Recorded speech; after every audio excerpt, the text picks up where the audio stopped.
that time. 364 days until the Masters. It's the Too Much Dip podcast. I'm Dave. Why would you start a podcast like that? Why?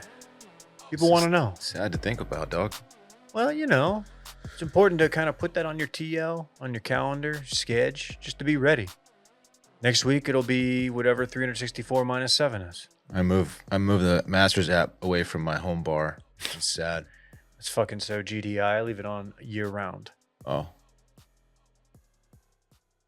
I don't. I already moved it. I put Slack back there. Now I can communicate with my coworkers easily and efficiently. It's cute. Hey, I'm Dave. I'm going to host. Joining me in studio producing is Randy. Hi, Dave. I didn't watch any of the Masters, really. You said Dude, you watched you're 5 so minutes. sick. I said that's what I said. Not really. But how about that Rory McIlroy guy? Huh? Yeah. Can we save it for the show, dude? Those takes are good on the show. Are we not on the show right now? No, but you know what I mean. We're on the show right This now. is the intro, not the meat. I'll show you some meat. Okay. Perv alert. What is Dylan Shivery? I don't know I can't follow that up, but I am extremely happy to be here. What a day of golf. What a day. What an exhilarating round of golf that was yesterday. Can we save it for the show? Yeah.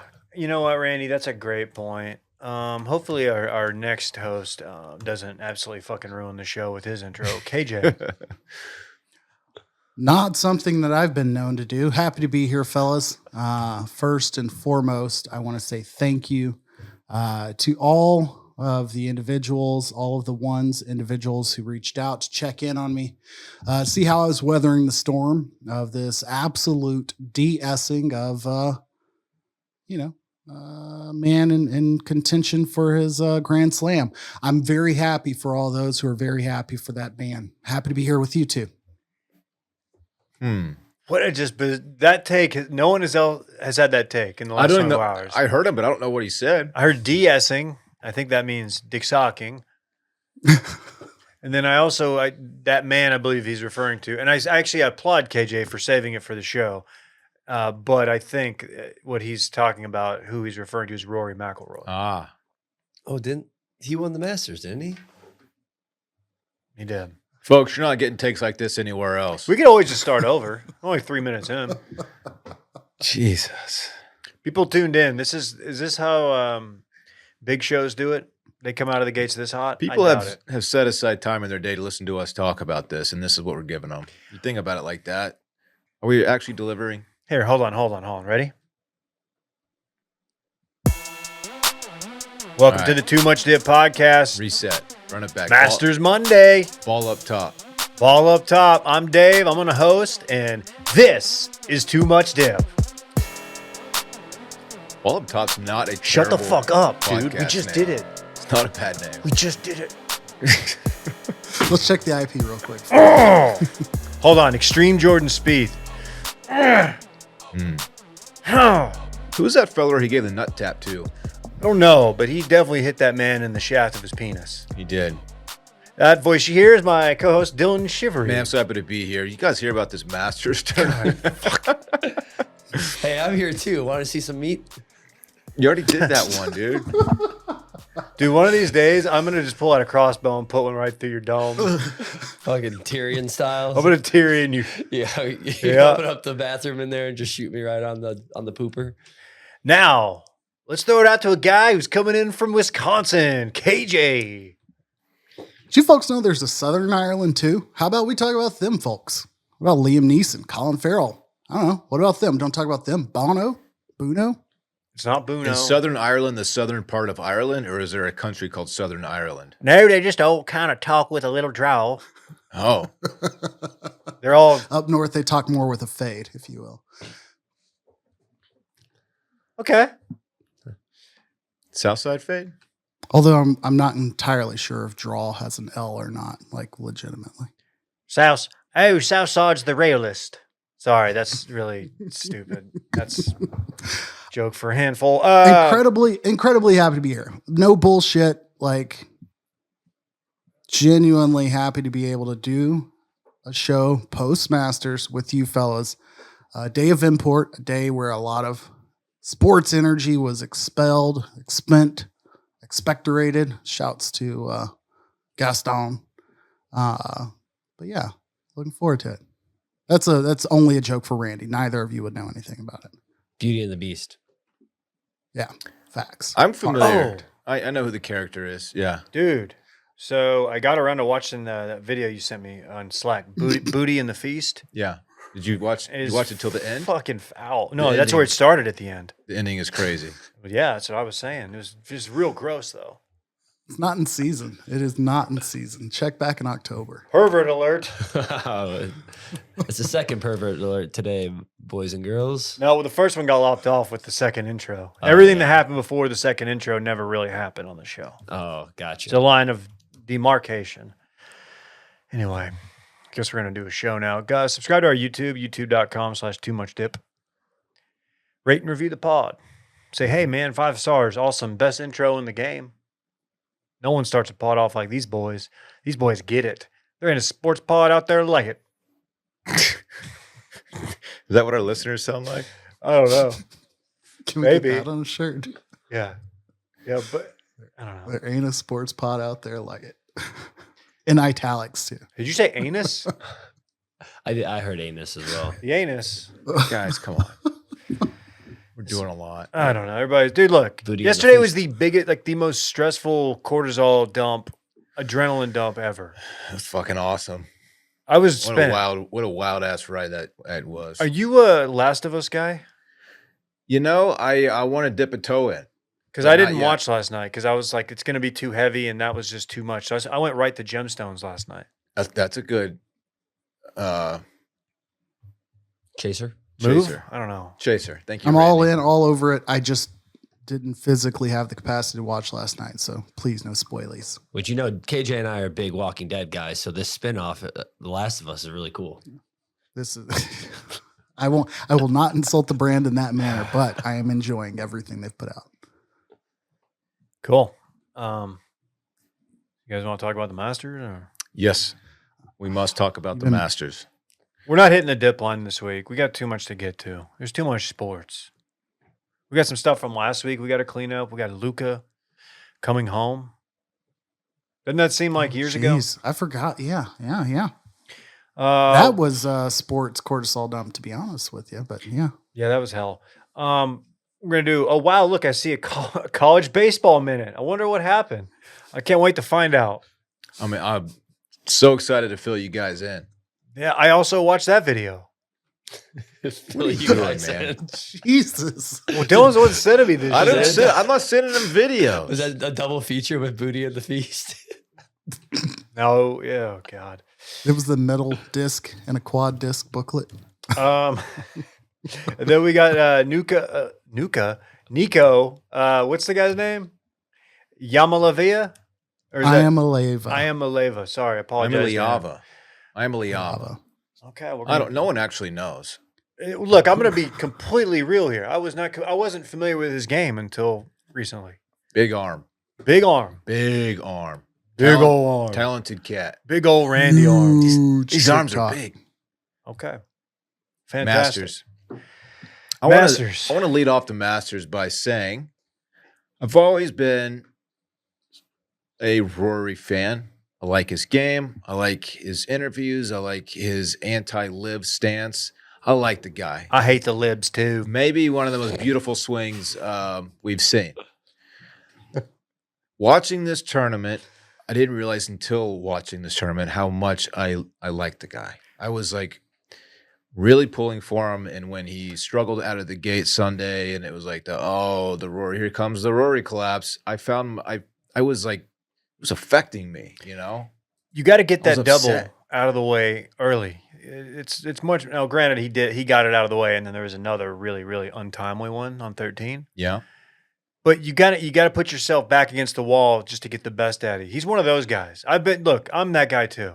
I And- do my best work when it's like the shit's stacked against me. and you know, we saw the 2011 collapse where he had a great chance to win the Masters, and He's leading the obviously Masters. He was, and on 10 is where it went very awry for him. He pull the ball so badly that we discovered there's a cabin up in the woods that we didn't previously know about. Like, that's how bad it was. I wish I had been more online for that one. Yeah. Because that was a really I remember it funny like moment. it was yesterday. Yeah. It's like, wait, what? They were showing us him in the woods, like or over by that cabin or whatever it is yesterday. And I was like, oh, yeah. Yeah.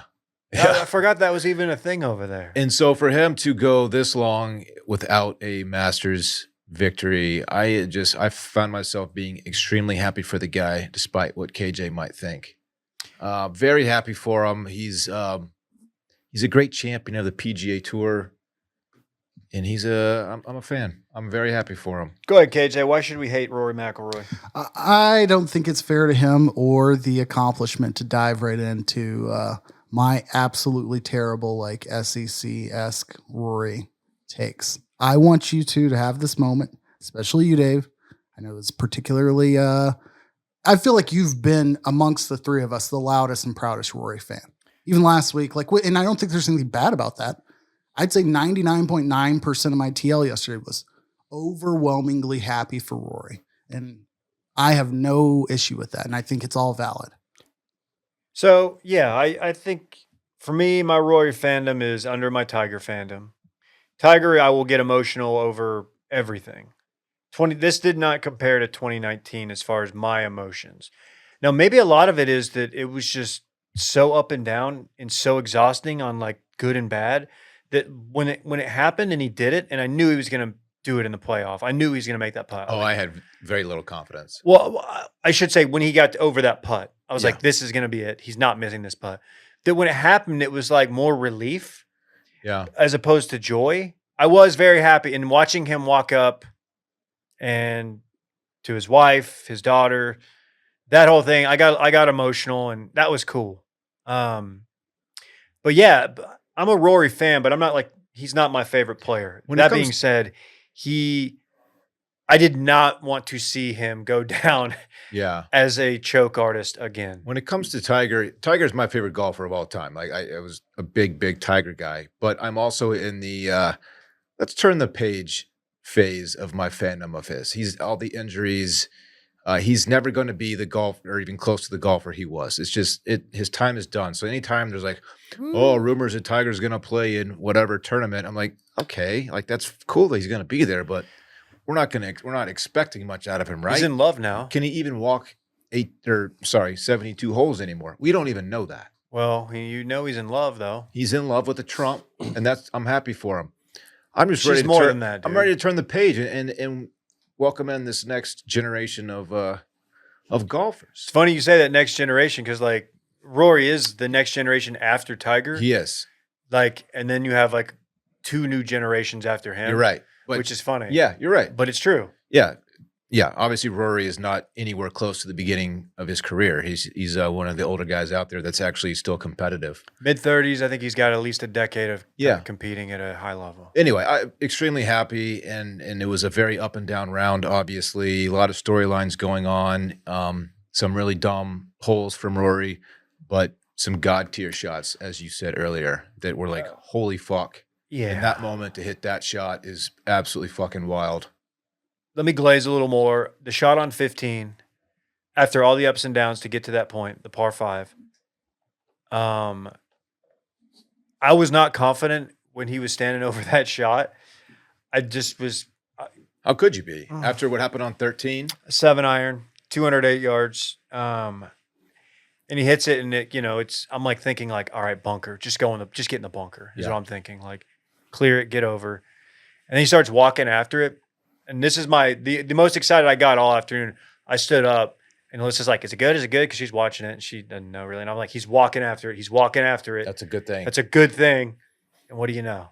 That was so sick. It was on the way he bent it around the tree, and it spun back at the hole like that. I wish he had made that putt. That was kind of a very disappointing birdie considering the shot he just hit. I told Alyssa, like, he has to make this. This closes the door. Yeah. And he didn't, but he birdied. And okay, anything less than a birdie would have been a tragedy. The playoff, or I'm sorry, just getting to 18, and I'm like, that tee shot gives me so much anxiety for a number of reasons. I know. You got to hit a little fade in there. You got to hit a little fade. That's a very important tee shot. when Cat won in 2019, you saw him hit like kind of a little big fade, and he ended up playing it Bogey. for a bogey, having to lay up. You saw Jordan Spieth 5 or 6 years ago when he went like nuclear on a Sunday and like had a chance to like tie for the lead, and he clipped one of the branches on that tee shot. It just looks difficult to the eye. I think it's the most narrow fairway or like landing zone, probably not fairway, but like safe landing zone of every hole at Augusta. I want to back up a little bit to his approach shot on 7. He yanked his drive into the woods a little bit, and he had an approach shot that was, I believe, between like 150 and 160. And that's a tough green. It's a kind of an elevated green with bunkers right in front. And he was hitting out of the trees. And I didn't know if he was going to punch out and try and, get up and down for par. But the shot he hit over the trees, he had to get so much loft on that, and he had to put a lot of stank on it to get it over that front lip of the green. And it was the most perfect shot. He was shocked. I don't know if you saw his face after he hit the shot. He was like, holy fuck. Yeah. That was unbelievable. He had a couple from the trees that as he's lining it up, I'm like, I told us, I was like, I thought this was going to be like a low shot, but he's not going low. Yep. Just insane. Just insane. Bryson, SMU's own, comes out, Rory just off a little bit on his first tee shot, right? Not a horrible tee shot by any means, but he finds the bunker, right? Gets that awkward stance. Clearly going to not make par. So Bryson's got a chance to like really set the tone. Is there anything to the theory? This is not mine. I just saw it floated out there that these live guys only have, 54 good holes in them now. I don't think so. I think all it was because, dude, Bryson, yeah, he was in the final group on Sunday, and this will sound insane to say. He did not have his even B game all week. If you go watch, like he clearly wasn't right. Otherwise, he would have been leading this thing. He was nasty out of the sand. He was really, really good. He scrambled his dick off. He did. Had some insane putts. That putt on 18 on Saturday to get it to 2 going into Sunday was crazy. But he just didn't have it. And you typically can tell if a guy has it if he goes to the range and hits like 350 golf balls. Okay. It's not the first time he's done that. I know. But I'm just like, even when I was watching live from the Masters after, and, they're talking about the round and they got a camera on Bryson, and he would hit a shot and his body language, he would look at his coach and he just looked so dejected. I'm like, dude, he is so trying to find something. And I was never confident he was going to do it.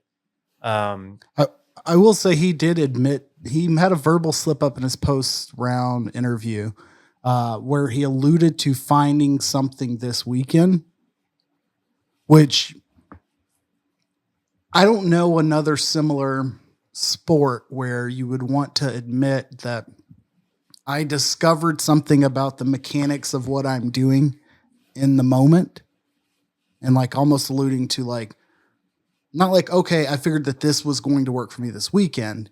Like he almost alluded to like, oh, and I was able to get this under control and found that over the weekend. And which is funny because and it was about his putting actually. And there was a story that came out after Friday's round that he had stumbled into not stumbled. I don't want to make it sound like he was walking around drunk with a putter.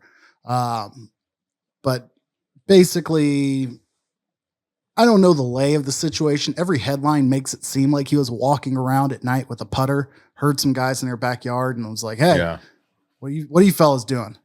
Breaks their fence down and like demands a beer and to be able to like join them in their little putting sesh. He actually went through their fence like the Kool-Aid man. Yeah, like I saw a headline that said Bryson DeChambeau, I won't say it said intrudes, but like something that was a very aggressive wording. And everything like that always follows Bryson. Obviously, he walks around with a bag that says Crushers. It is a part of his brand to be, overswinging, overpowering things. It just seemed weird. And then to allude to like having found this new putting technique that worked for his game. I don't think it's out of bounds to say what you're saying as far as like he's out of his head trying to figure something out. I think that's just him. Like you said, like he's always tinkering and probably notices little tiny things. like Tiger was like that when like I remember in like 2002 when I was playing golf.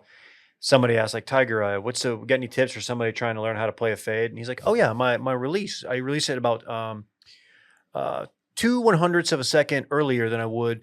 And you're like, okay, yeah, I'll dude. jot that down. That's really Yeah, gonna be helpful. yeah, for man. me. Thanks, dude. And I don't know how much of that is him like being serious, and how much of that is just him Leaning into it. trying to like sound cooler than he is. But like, yeah, he's one of those guys, and he knows every aspect of his swing, every angle. But yeah, dude, completely laid a turd. It was right there for the taking, legitimately, and It could have gotten worse, and I think the way the day played out for other golfers made it seem better. But like he was off, but not like I don't know. He was consistently off. I don't know that I could say that they were like devastating individual moments where like he was never bringing it back. And maybe it was just that like at times when he was saving par, he was doing tremendous things to save par that might have given the vision of like, oh, he's still keeping it together. He's still like fighting. He's still scrapping. I don't know. So it was weird. it's probably not fair, but he was probably closer than I'm giving him credit for on the early part of the back nine. But like on 11, so Rory hits that layup on 11, and you know it hits the side of the mound, and it gets very dangerously close to going in the water. And Bryson, like this is the last shot I really remember from him. It's just fucking hulking one over the green, like the biggest sweeping draw over the green, doesn't even hit the green, just boom into the water. Yeah. Like I don't know if he was really going at that pin or what, but dude, just didn't have it. And, you know, shout out to him for competing at that level and not necessarily having it. I guess he's got like till early June, which is when the U.S. Open is, to defend there at Quail Hollow. Scotty, another guy who didn't really put it all together at all out there, but you know, had With the he top been, four finish, isn't that weird to feel like? I know. Never That's felt what like I'm saying. Scotty That's was what I'm gonna about to be say. in this. Had he been on, like it was there for him. Like no one was pulling away. Yeah, Scotty just didn't really have it. He missed. He was very close in a lot of putts yesterday that had those gone in would have made things very, very interesting. But nothing really working for him like we're used to seeing from Scotty. Max Homa found something. Happy for him. Yeah, I am too. He's been fighting with his swing a lot, and he Lost his caddy. Lost his caddy to Justin Thomas. He looked to have put some good shots together. So I'm happy to see that. I do like him. So I watched a lot One of of two people. I want to ask really quick. One of two people. Well, we're going to talk Justin Rose, of course. I'm sure. Oberg. Do you feel like anybody was feeling as good as any? Like, I feel like Oberg. It was like on the precipice. I'm doing that intentionally of like a Ricky Fowler like existence, which means he could stake a flag in the ground and ride out commercials with his good looks and his top 5 finishes that he's put together here for the next decade. Not saying that what happened at the end of his day yesterday like completely erased those hopes, but that is tough. Dude, he's going to break through. Dude, he's going to be he's going to win menace for multiple majors. He's next got 20 years. He's got so much fucking game, and he's so young still. He just needs a taste of winning, and once he does, he's gonna have a nice run at some point. That's only his second Masters. Yeah. And his swing is would have been incredible. 2 top 4 finishes or top 3. I don't know. He was in position to be 3rd, right? It would have been a top 5 minus, but yeah, last year he was tied for the lead going into 11, the aforementioned 11th hole, and I think he got within 2 of the lead yesterday. Yeah, he was right there. Yeah. I think he was no, he might have been tied at No, he 9. doubled. He bogeyed then doubled. No. So yeah, so he lost 3 strokes, finished 6 back, and Patrick Reed finished 9 under. So yeah, so he Yeah, would have Patrick been Reed, who tied at 3rd. they didn't show him the broadcast at all until like the last 2 holes on Sunday. It was so bizarre. Which I don't mind not seeing Patrick Reed on my television. It was just interesting that they decided not to show him. Oh, because he eagled on 17, he bogeyed on 13, bogeyed on 3. So He holed out on 17, was it? Yeah, it was a very didn't really know if it went in or not, Yeah, and yeah. just kind of He like had 4 straight birdies, 6 through 9. yeah, he caught fire. Yeah, But yeah. I just want to say you got to put some long-term respect on Oberg's name because that dude is No. I think he's going to be great. I'm saying like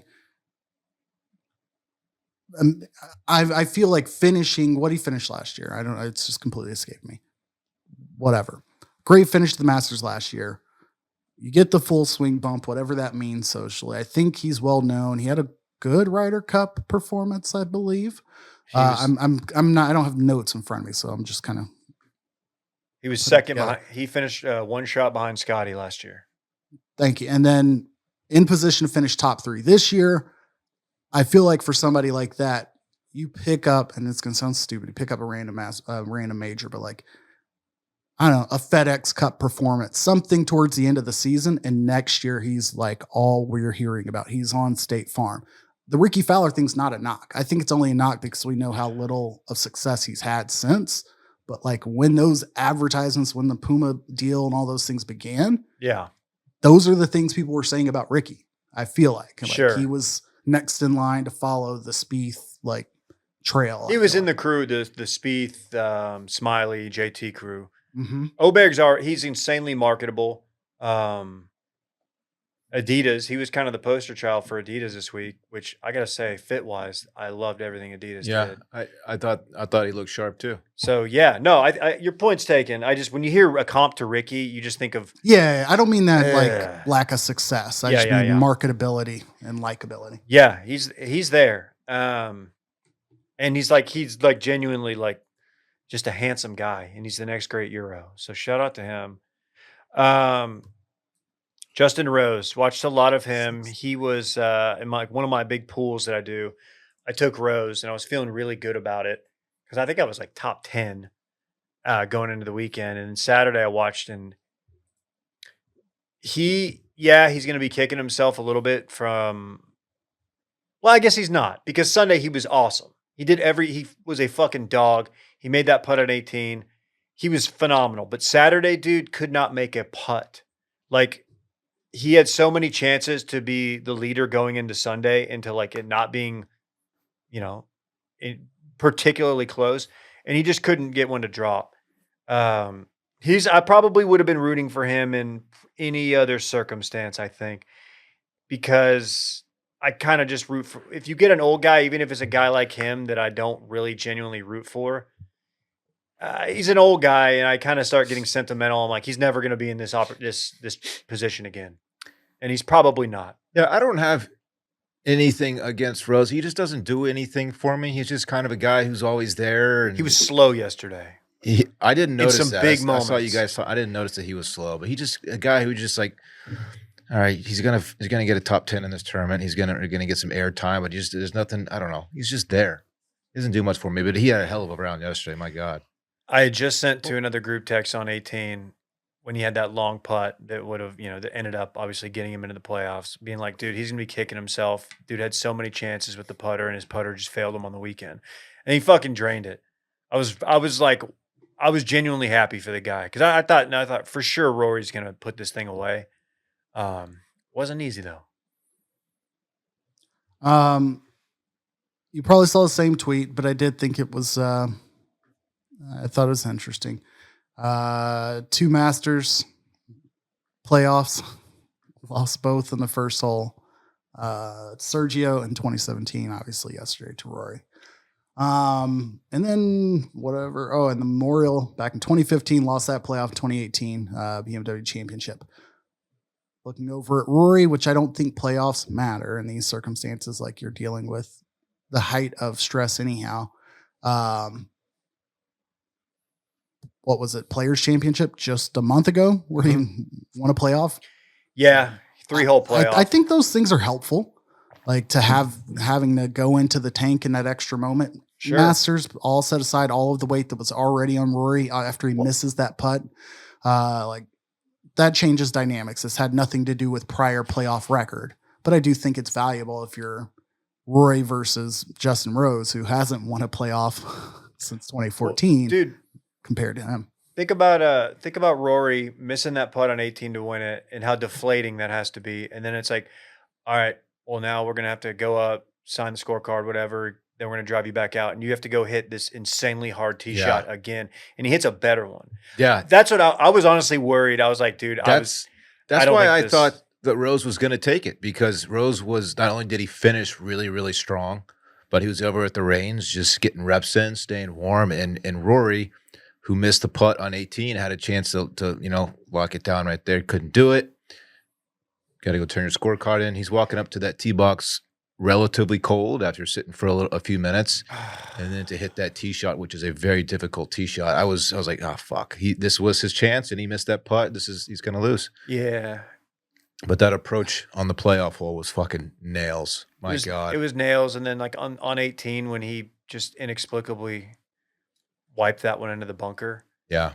And you're just like, how Please the don't fuck do is he this. doing this again? Please don't do this. I was putting my hair, dude. I don't have much hair up top. It's gone.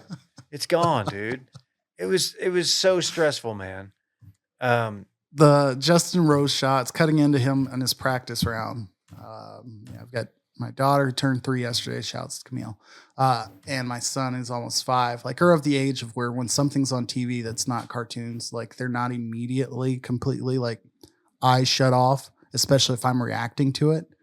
And so at some point I felt compelled to try to explain what was going on. I'm like, who the hell am I trying to explain golf to my kids or whatever? Camille seems like relatively interested. I think she's just more patient with it than Kai, but Justin Rose is doing like his practice shots. And I'm like, he's waiting to see if this other guy misses a shot. And if he does, then he gets to play more. If he doesn't, he has to go home. He's probably wasting his time. The other guy's going to win. He's going to make the shot. He's going to cry. He's going to be so happy. Everybody's going to be so happy. And we'll be able to turn this off and light up your candles. I was kind of holding off like birthday cake because of Rory's final shot or two. I don't know if that makes me a shit dad or like golf dad for a moment. But the whole time they keep showing Justin Rose, you're talking about watching Bryson on his like driving range shots. I might have seen 4 swings. The man was definitely at the range, was in no hurry. Again, I understand why. It makes sense. But it was the complete opposite of like the get another ball or like the pre-round practice shots where like they're getting a few in. Rory's hitting his iPad, like checking the stats, taking another hack. Like Justin Rose was setting up, driving the hell out of it, and they'd stick with that shot for a while. And I'm like, go back, show me Rory. And Rory's still on his walk to the cab. And I'm like, this is painful. I'm getting no practice shots and a lot of walking, like for context's sake. But he was probably just hitting that 18 tee shot over and over, getting a feel. Because at that point, like if you start looking at the TrackMan and like start trying to tinker right before a playoff, potentially, yeah, the tinkering's done at that point. That okay? No, Bryson was not above that. Bryson would absolutely be doing that. What was the launch angle? Like, dude, he just throwing his hands up like right before a playoff. No, at that point, like every other normal person is like, this is my fucking swing. I'm not making changes now. You're just staying loose, getting reps. Oh my God. Yeah, that was. Can we bypass the cabin? Like, I mean, I know I'm not trying to rewrite the Constitution. The Constitution would probably be easier to change. Butler, come on. The whole ceremony. Like CBS, yeah. Well, no, before. Like I'm saying, like when we know we're going to overtime, CBS can't step in and be like, let's just do all this after the fact. You got to go sign the scorecard. It's not official till you sign it because he had to atone for Bryson's score. Atone's not the word. They let players wear fucking 3-inch gloves to touch second base in baseball. Like we can all grow. We can figure this out. What'd you think about the overall presentation? Overall Masters, everything. Big picture. Love it. It's the best. It was as good as expected. The app continues to be better than advertised. It's the best app in the game. Seamless. Sure. And it's the only point of frustration, which I don't know if it affects y'all because you probably either just go to the app or maybe you have Paramount. But I, on a major weekend, just kind of default to this theory of like, oh, I can have some golf on in the background in the morning time.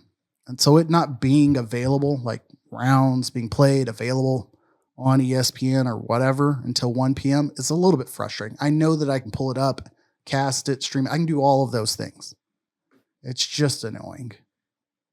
Just annoying. I will say I lost sound a couple times yesterday. I did too. And I I can't remember which Rory shot. There was one particular great Rory shot that I did not have sound for. And Number I was, 7. Was it that one? Yep. And I was like, I'm not going to get too mad here, but I'm like looking at Twitter to see, like, and texting. I'm like, am I the only fuck having No. this problem? Is this a me It issue? was a broadcast issue. Yeah, not great. I think it might Gotti have trip or something. YouTube TV. Uh-huh. Yeah. Okay, so it might have just been a YouTube TV issue. It was great. Nance didn't. I didn't have any issues with Nance. He was his normal Nance self. You know, he's only got like what 11 more of these things. Yes, retiring in So however many let years. the man go off. The longest retirement tour of all time. Oh my god. Spieth Farewell tour. Spieth had an all time. If you followed the tournament at all Friday and Saturday, Spieth was. There were just some moments where he and Greller were just back and forth, and Spieth would hit a shot and he'd be off a bit, and just he turned into fucking. I think you should leave, and he was just like, "Ugh, mm."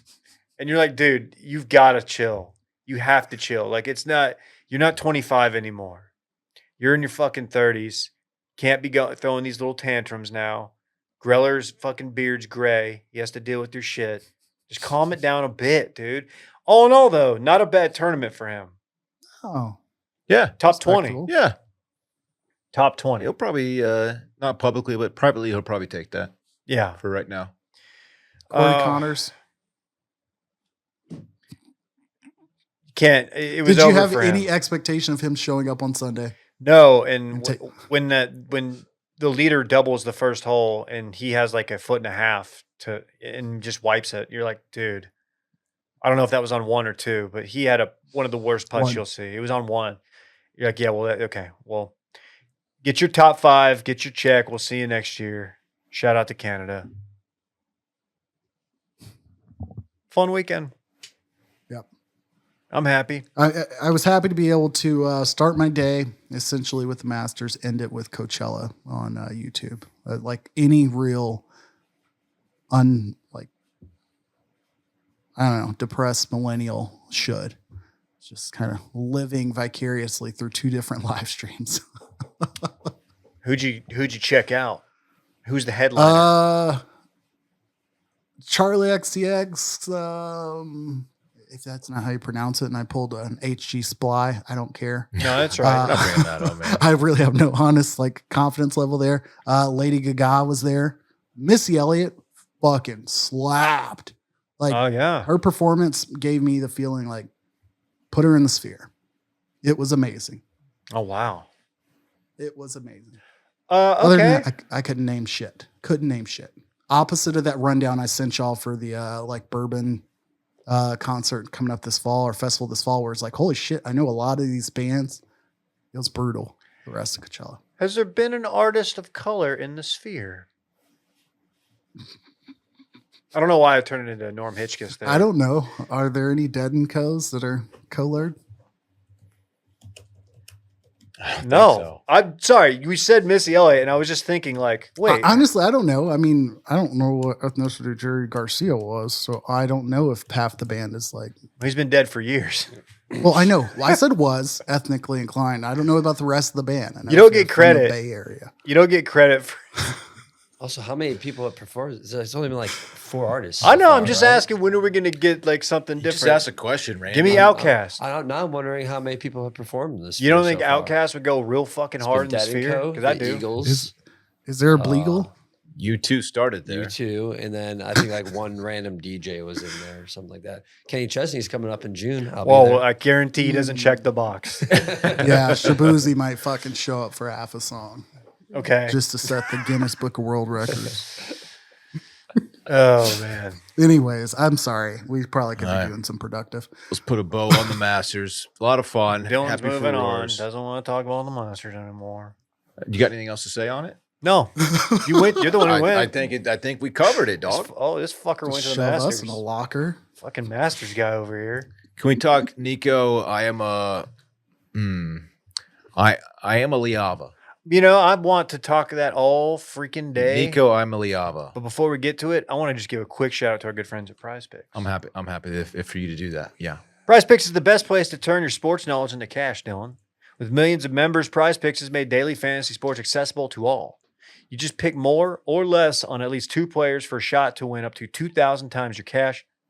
Run your game all season long with Prize Picks. Cash in on the basketball playoffs with Prize Picks. Don't miss your last chance to add your favorite players from the court to your Prize Picks lineup.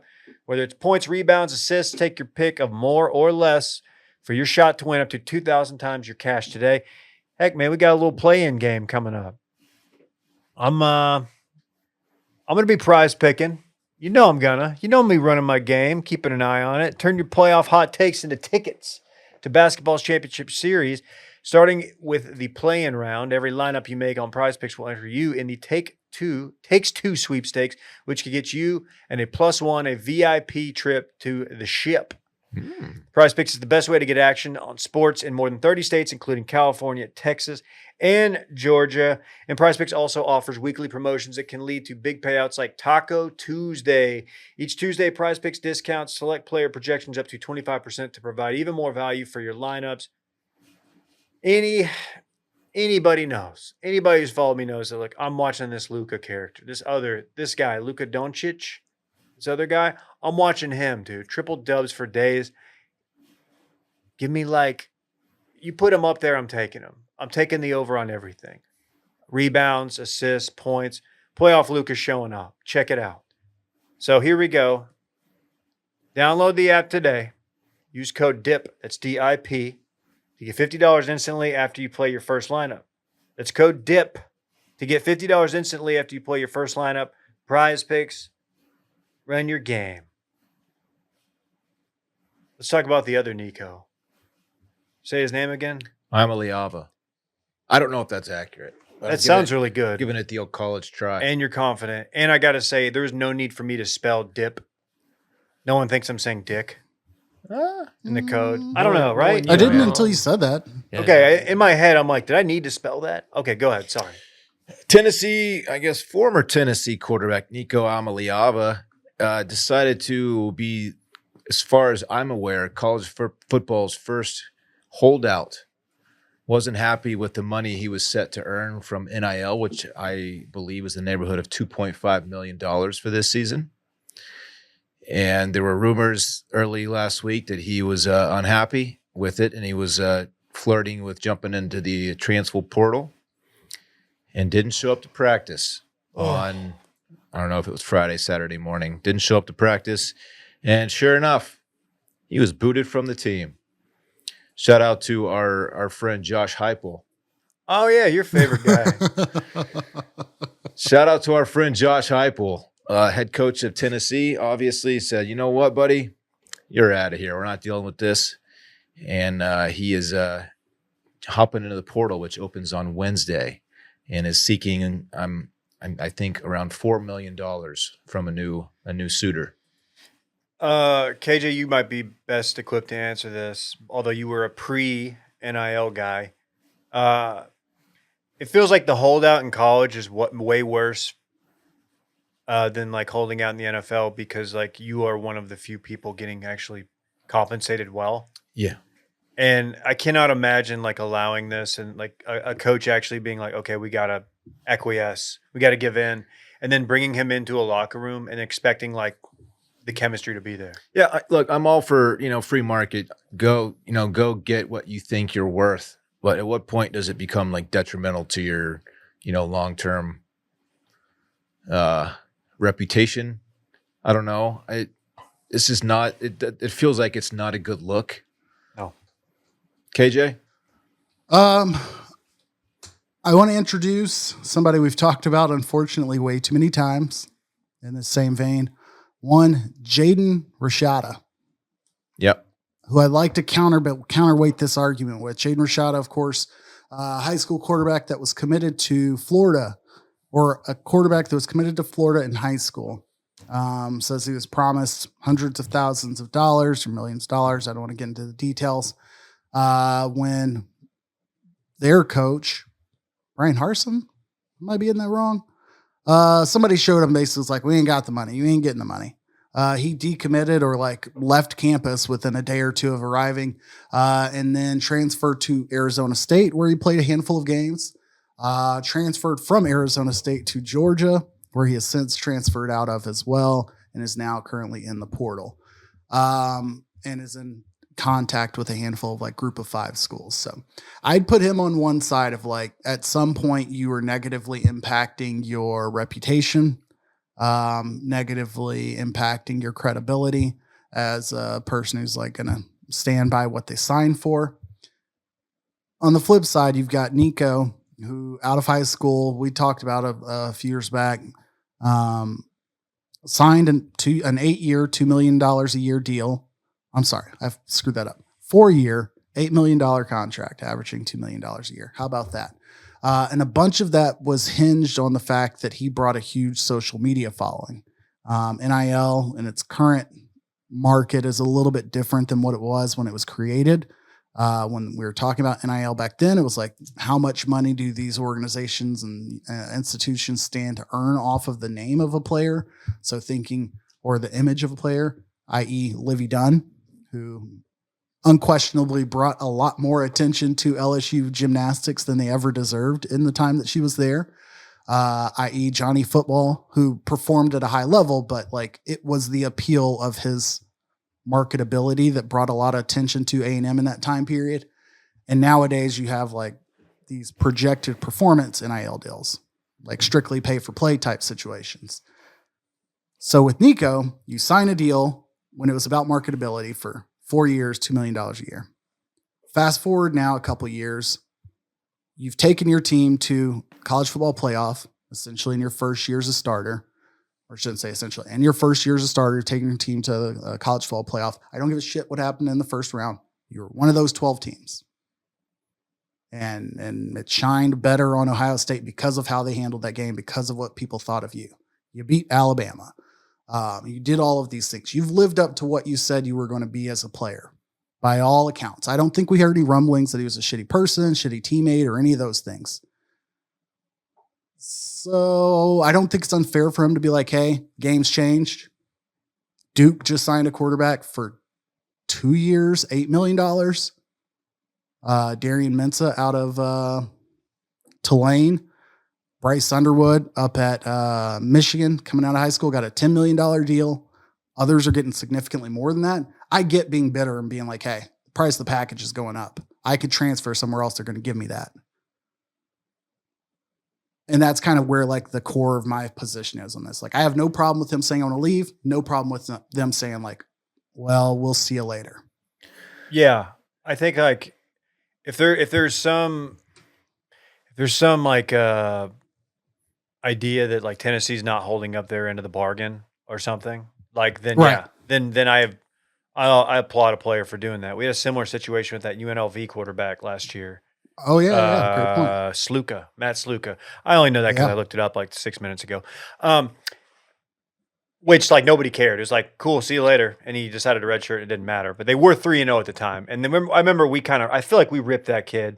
I don't remember. Yeah, it's hard to do that in the middle of a season. Yeah. This, I feel like that's a good point. Like, is the furthest from being the middle of the season. It is after spring.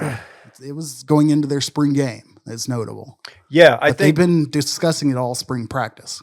Yeah, I mean, I have no problem with it transferring, but like the holdout thing, if you're Tennessee and you're dug in, like you can't let the holdout thing go into your spring, right?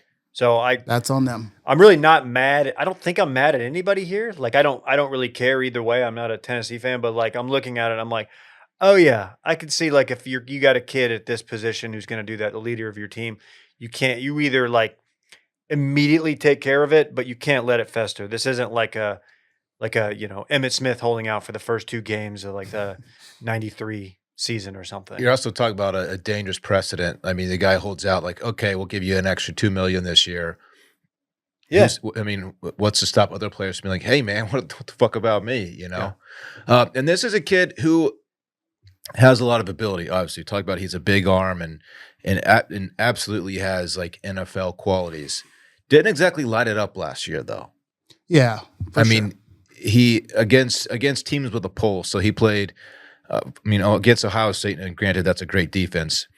He threw for 104 yards, 45% completion percentage. Against UGA, threw for 167 yards with a 60% completion percentage. Against Alabama, threw for 194, Florida 169, Arkansas 158, OU 194. He did have some standout games, but they were against teams that are not great, like Vandy, UTEP. Threw for over 257 against Vandy. So this is a kid who's didn't exactly put together tape that's like, look, man, I earned the right to get paid a lot more than what I'm supposed to get paid. Damn, he's 6'5", 6'6". Damn, He's got an absolute cannon. Yeah, he's a ton of ability, but has and he'll probably have upside is huge. It is 6'6", dude. The 215 is going to put on more weight, and he can already get your team to the playoff. Your stats don't scream holdout to me, though. For sure. I don't know what stats do at college. I think it's like, since we, I hate the word unprecedented. We just named a bunch of situations in which like quarterback negotiations have gone sideways, but like, I don't know what it would look like for somebody to be, I don't want to say justified. I think it's okay if he decided he wanted to leave. It goes back to the question of like, how did it get to this point? Like, I don't want to bring this back to SMU, but I thought it was very strange. In the winter portal, SMU made a big deal announcing Kevin Jennings was coming back. And now I've grown to understand, like, no, that's just how you handle building your roster in college football, because you have to sign your quarterback early, A, so they can be there in the spring. But B, so you have that out of the way and they can help you build off of having that piece established. And so that makes sense. So now going back to the timing of this, like, he's both kind of disadvantaged himself because there are going to be fewer places, but also less money to spread around. It's kind of the inverse of what was mentioned last offseason. There were a lot of defensive linemen and a lot of non-skill position, I shouldn't say skill, big skill position players who found homes with bigger money in the spring portal than they did in the winter portal. And I think it's for that very reason. Like, you can plug and play a defensive end without having to teach him a ton, who's going to be an impact player, because your D-line at the end of the spring sucks. And this kid transfers and he's ready to go. Quarterback, it's kind of the opposite. Like, you need to have a bunch of places that can look at you and make it work system-wise and build you into the program. So good point. Wherever he ends up, it's like, I don't think we lost any quarterbacks that I saw headlines about where somebody went down for the year, spring training, tore up an ACL or something. So I don't know what it's going to look like. Athletic had a lot of like anonymous team GMs and blah, blah, blah. Comment on it saying like, I don't know that he's worth what he's going to get. I expect him to get closer to 3. I don't see anybody having 4 million available to dole out at this point in the year. I would probably offer him 5 with a bunch of 500,000 with a bunch of incentives. One guy was quoted, and I think that's kind of bullshit. But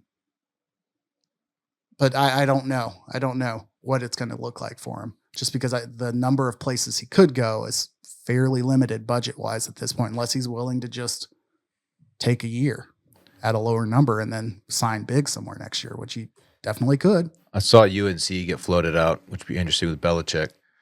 Yeah, Max Johnson, Brad Johnson's son, former Buccaneer, and I don't know where else Brad Johnson was quarterback, tore up his knee really, really bad during the year last year. It was a Texas A&M transfer. So he was their starter, but they also brought in Purdue quarterback Ryan Brown, I believe, is on their roster. So, like, that's out there. I was joking, but like Notre Dame, I have no idea what their quarterback situation is going to be. I guess his people reached out to Oregon and or Georgia at some point to see if they'd be interested. But you can't transfer within the SEC in the spring and be eligible the next season. You have to do it in the winter. Well, whatever they got to do, if you're Tennessee, whatever you're going to do, you got to do it fast, like a fast-growing tree.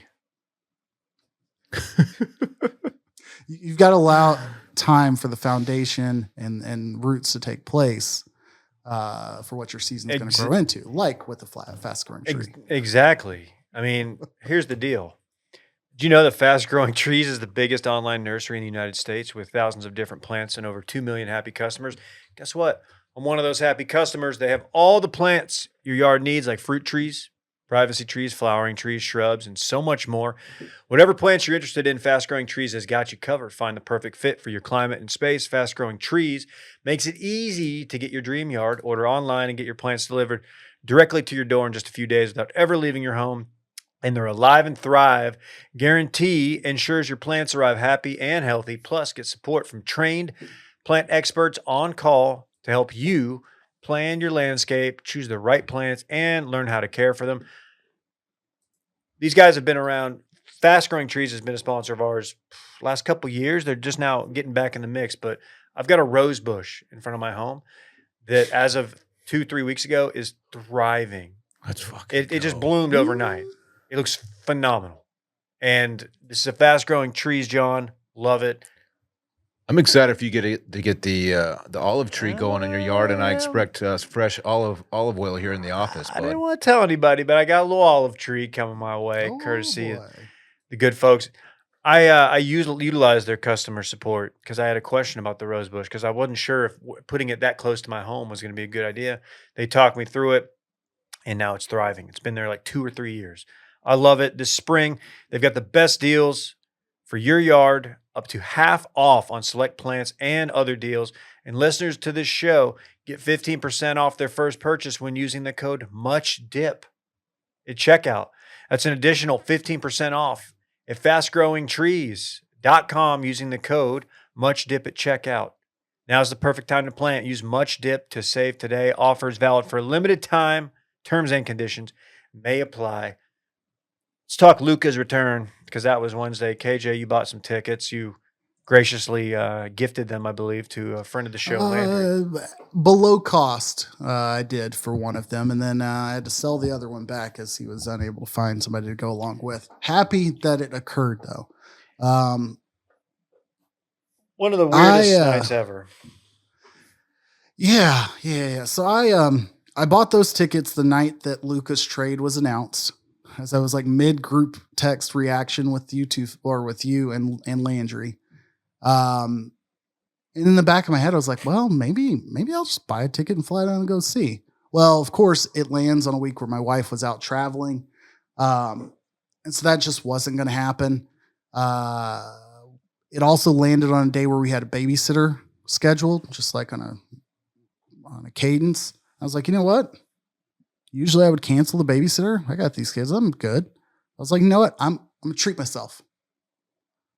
Let the babysitter watch the kids, take myself to a local sports pub, settle up to a bar, and have myself a little pizza and watch and try to cry in public. I didn't try to cry in public until the migraine kicked in about an hour into my experience and I had to leave.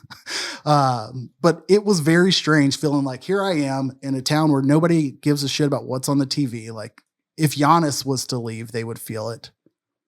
But this was a singular moment where somebody was just in my ear, like shit talking LeBron, talking about how much he flops, how much they hate him. Like, I don't care anything about LeBron. I'm like waiting for the first kernel of popcorn to be thrown on this court. The first drink to be like intentionally but unintentionally spilled onto this court. Like, what's going to happen that makes this moment just completely overflow with emotion? And I don't know. I didn't see it, but I felt it all night, listening to pregame shows and watching every moment of it. I can't believe you went into public to watch this. I didn't plan on it, but in my head, I was like, I'm not going to be able to I would have had no more calm. I would have been watching it, doing bath time and watching it on my phone. That felt more wrong than watching it in public is the thing. Yeah, it was, we knew there was going to be a video. It was the most just awkward. There's nothing the Mavs could have done to get it right because they'd already done the deal, right? They'd already done the bad deed. There's nothing you can do to save face.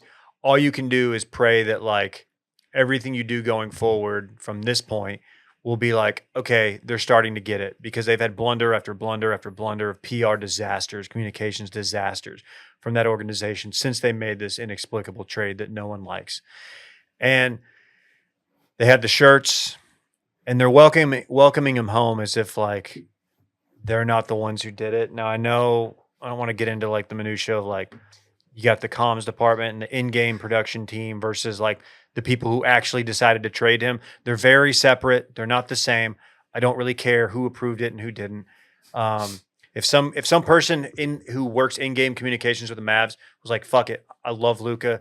He was my favorite player ever. He was everything to this franchise. We're doing a fucking tribute, and I don't care who cares about it." Like, I'm locking Yeah. the door to the video room. Fuck Sure. this, I'm going down with I the don't ship. I don't know how it went down, but I'm happy it went down that way.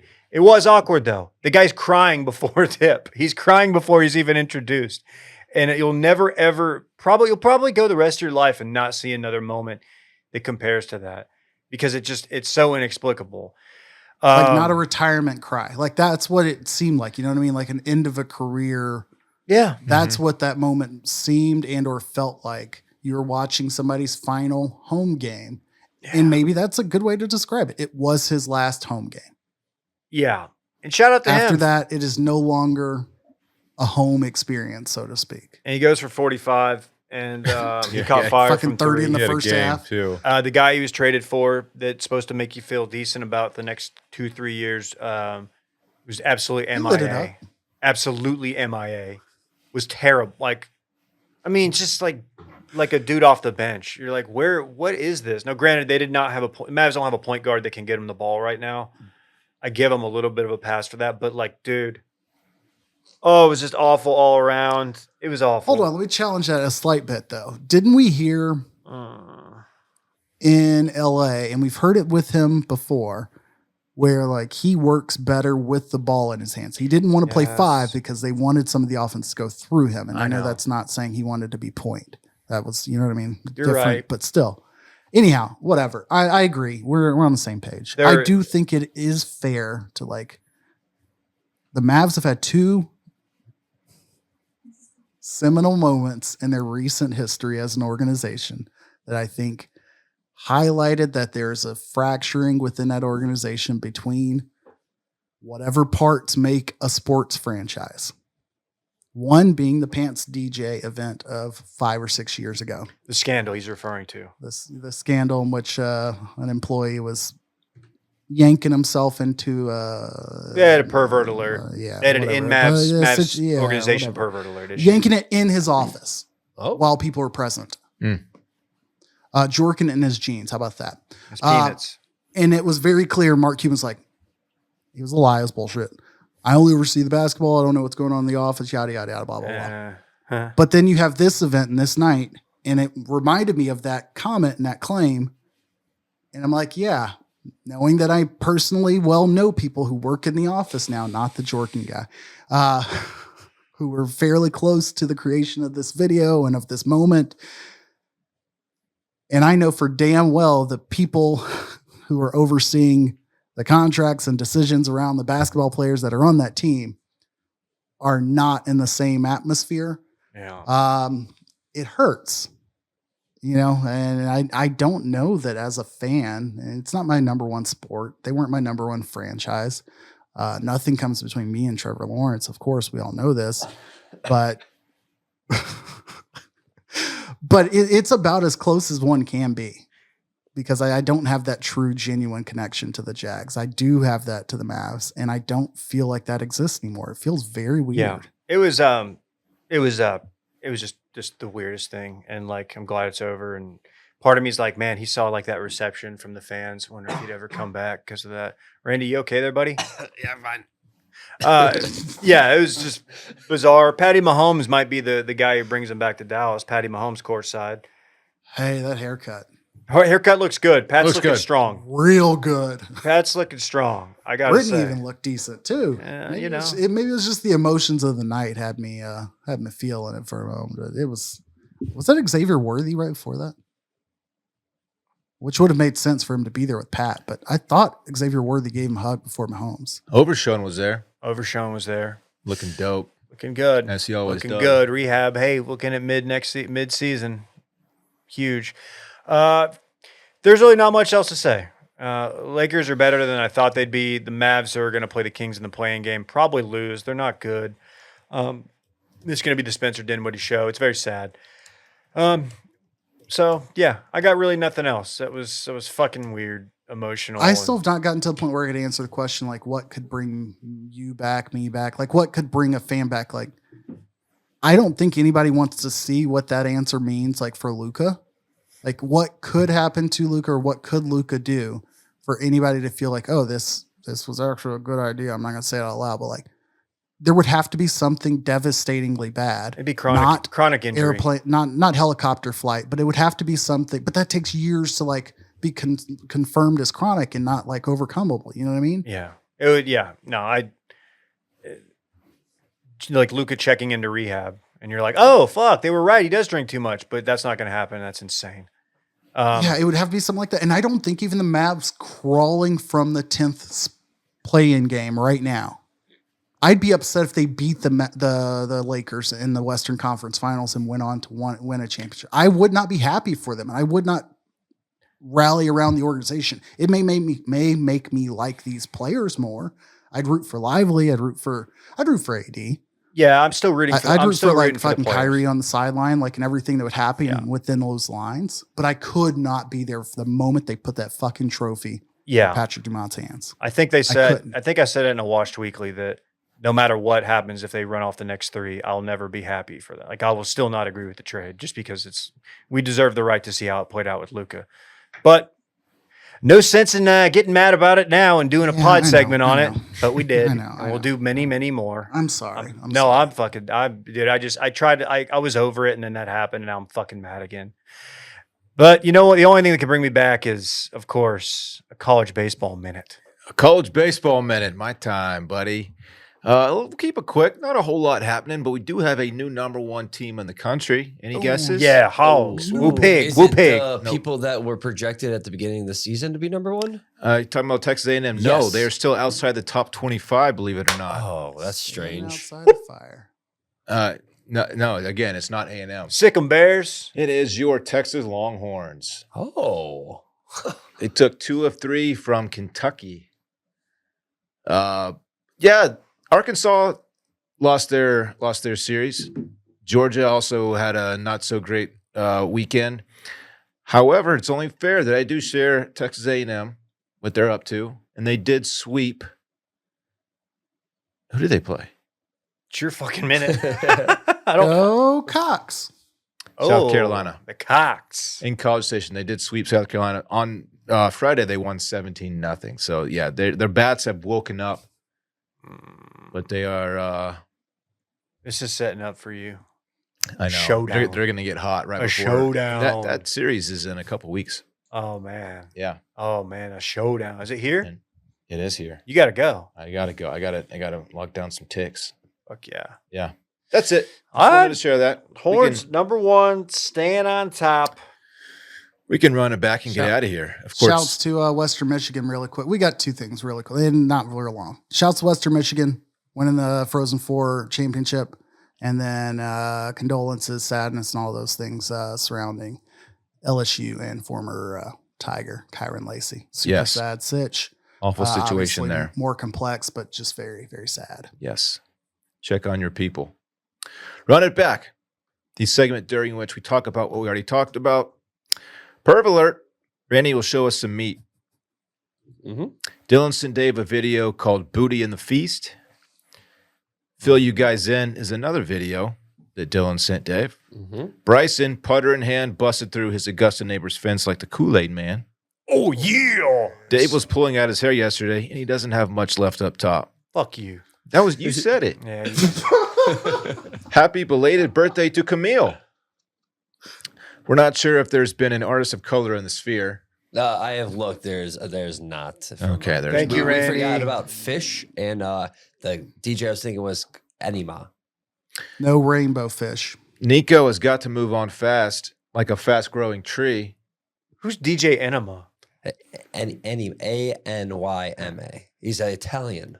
Oh my Born in God. Germany, though. I spin the 1s and 2s in your tool. And finally, someone in the Mavs front office was jorking his peanuts. We And don't that know concludes who. Run It Back. We don't know who. We don't know Somebody. who was jorking it. Somebody was jorking it. They're peanuts. All right. Fun All right, show. guys. It was good. We'll see you next week. Bye. Bye.